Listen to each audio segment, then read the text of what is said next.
দৃশ্যমান যে উন্নয়নগুলি দেখবেন সেই উন্নয়নগুলি করেছে বিএনপি, অর্থাৎ বেগম খালেদা জিয়া। আমি সেদিন বলেছিলাম এই কলাপাড়া নদীর উপর ব্রিজ, হাজিপুর নদীর উপর ব্রিজ, তখন ফেরি ছিল, ফেরি মহিপুর নদীর উপরে এই তিনটি ফেরিকে আপনি ব্রিজ করে দিতে হবে। আপনাদের মনে আছে? আমি জানি 3-4 দিন আগেও আপনাদের এখানে একটা ভিডিও দেখিয়েছে, সেখানে খালেদা জিয়ার কণ্ঠ আপনারা শুনেছিলেন যে মোশাররফ যে দাবিগুলি করেছে আমি ওর প্রত্যেকটি দাবি মেনে নেব, কিন্তু আপনাদের কাছে তো আমার একটা দাবি আছে। আপনারা আমার মোশাররফকে, এই ভাষায় উনি বলেছিলেন, আমার মোশাররফকে আপনার আগামী দিনে এমপি বানাবেন।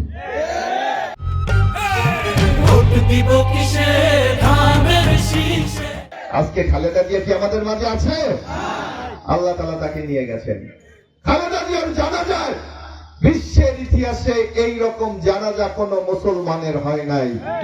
এই সৌভাগ্যবতী নারী হলেন বেগম খালেদা জিয়া। কেউ বলে 1.5 কোটি, কেউ বলে 1 কোটি। যে পৃথিবীতে অনেক দেশ আছে যে দেশে এত জনসংখ্যাও নাই। আমরা সেদিন ঢাকাতে দেখেছিলাম, এই আপনাদের বালিয়াতলী ধুলেশ্বর থেকে অসংখ্য লোক গিয়েছিলেন, মনে হয়েছিল ঢাকার শহরটা বেগম খালেদা জিয়ার জানাজায় পরিণত হয়েছে। সেই খালেদা জিয়া আপনাদের এই এলাকা উন্নয়নের জন্য এই 3টি ব্রিজ করে দিয়েছে।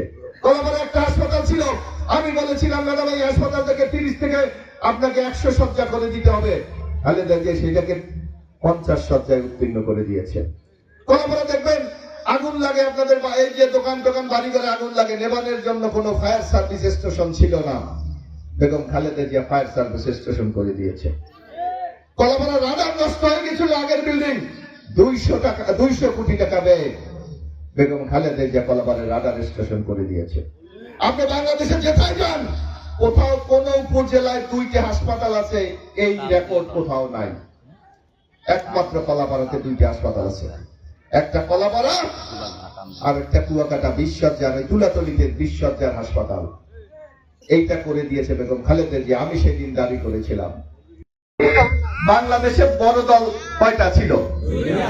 একটা আওয়ামী লীগ আর একটা বিএনপি। আজকে আওয়ামী লীগ কি বাংলাদেশের এই নির্বাচনে আছে? নির্বাচনে নাই। আওয়ামী লীগরা ইউনূস সরকার নিষিদ্ধ ঘোষণা করছে, তাকে নির্বাচনে অংশগ্রহণ করতে দেয় নাই। তাইলে বাংলাদেশে বড় দল কোনটা? নির্বাচনে জিতবে কারা? এইটা তো বিশ্বাস করেন? আমাদের পিছনের আর আমরা বিশ্বাস করে না বিএনপি ক্ষমতা যাইব কিনা? যাবে। বিএনপি যদি ক্ষমতায় যায় তাইলে আপনাদের এমপি লাগবে না বিএনপি? তাইলে আপনার রাস্তাটা কে করে দেবে? আপনার কালভার্টটা কে করে দেবে? আপনার স্কুলের বিল্ডিংটা কে করে দেবে? এখানে বলা হচ্ছে এই নদী নাকি খনন করতে হবে, কে করে দেবেন? এই বালিয়াতলীর রাস্তার অনেক দাবি করা হয়েছে, কে করে দেবে? বিএনপি করে দেবে না?